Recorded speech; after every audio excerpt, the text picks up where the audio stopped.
Hey you guys, so this is Life with Sharon, and it's kind of a continuation video.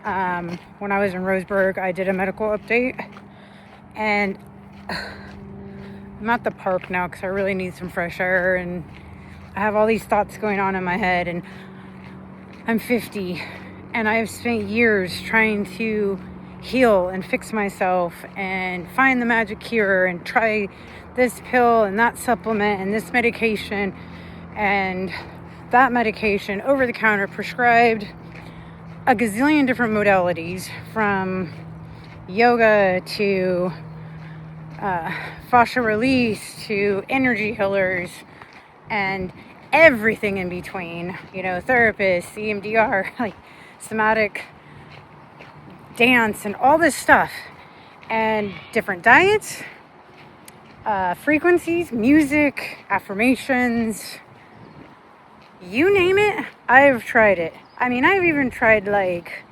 candle spells and whatever, and I thought I had a good handle on it, and for many, many, many months, 6 months or so, 7 months, everything kind of went into remission, which was amazing.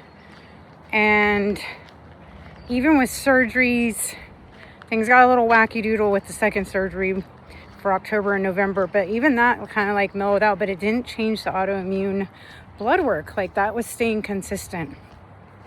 And I guess this video is because I'm super frustrated, because all it took was a very short trip, in my opinion, short compared to years and months and all this stuff, but especially being in remission autoimmune wise for several months, like I said, 6 or 7 months, and to have it all go to hell in a handbasket in a matter of days was and is just completely mentally debilitating for me.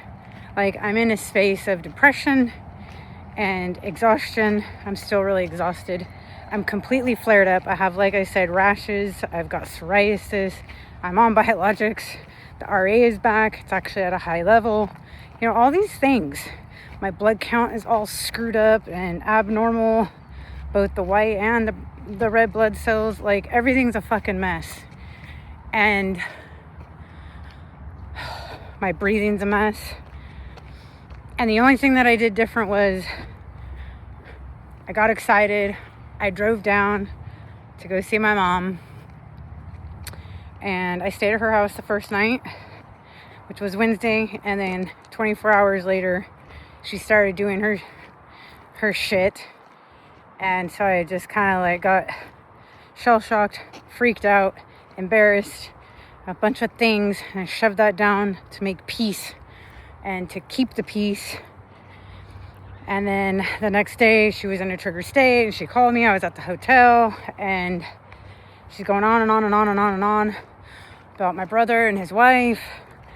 And I just kind of like tried to ignore her, and I got in touch with my brother, made contact with him after years of not, but it was like high levels of cortisol and anxiety for me to do that, because I was terrified, and I told him this, and then I had even more anxiety and fear around his wife, and it all ended up being okay, but the body still got like flooded with a fuck ton of cortisol and emotions and, instability. It was no longer stable. I was no longer also on my diet, because my mom was like, oh yeah, don't worry about food. I got food taken care of. So I didn't buy any food, thinking that she would actually be, better. And so for, most of the trip, half the trip, I ate terrible. I ate gas station food, fast food when I ate. I did have 2 dinners at my brother's, and 1 breakfast and 1 lunch at my mom's the whole time that I was down there. I went down there on a Wednesday, and I came back Sunday.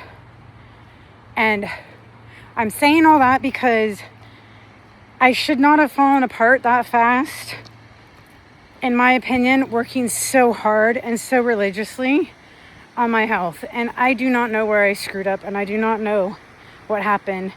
But I do know that I'm fragile and I'm 50 and I'm kind of at a point like, do I just give up, quit trying, just take the fucking shit that the doctors want me to do and just say, fuck it, this is life.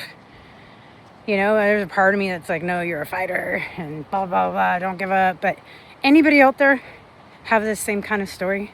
Please tell me in the comments. I'm not the only one. All right, bye.